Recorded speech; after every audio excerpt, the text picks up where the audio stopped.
League ने speaker Punjab assembly के election के खिलाफ एक और दरखास्त लाहौर हाई कोर्ट में दायर कर दी है। नून लीग ने स्पीकर पंजाब असम्बली के इलेक्शन के खिलाफ एक और दरखास्त लाहौर हाई कोर्ट में दायर की है। ये भी आपको बताएं कि ये दरखास्त एडवोकेट की वसातत से दायर की गई है। राना मशहूद ने असदुल्ला एडवोकेट की वसातत से ये दरखास्त दायर की है। नून लीग ने स्पीकर पंजाब असम्बली के इलेक्शन के खिलाफ एक और दरखास्त लाहौर हाई कोर्ट में दायर की है। स्पीकर पंजाब असम्बली के इलेक्शन में कानूनी तकाजे पूरे नहीं किए गए हैं।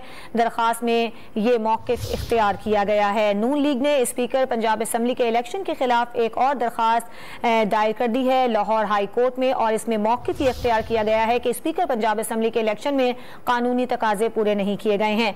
इस पर बात करेंगे। डॉन न्यूज़ के नुमाइंदे हमारे साथ मौजूद हैं राना बिलाल, और क्या कहा गया है इस दरखास्त में?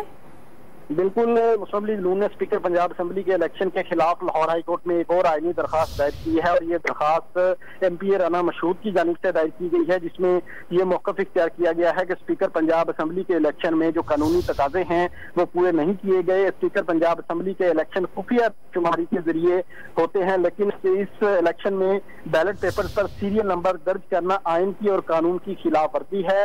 राना मशहूद ने लाहौर हाई कोर्ट से ये इस्तदा की है कि अदालत स्पीकर पंजाब असम्बली के इंतखाबात को कलअदम करार देकर पंजाब असम्बली के स्पीकर का जो इंतखाब है उसे दोबारा करवाने का हुक्म दे।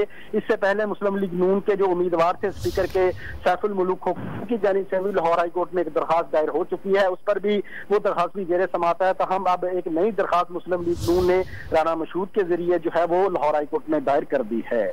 बहुत शुक्रिया आपका राना बिलाल।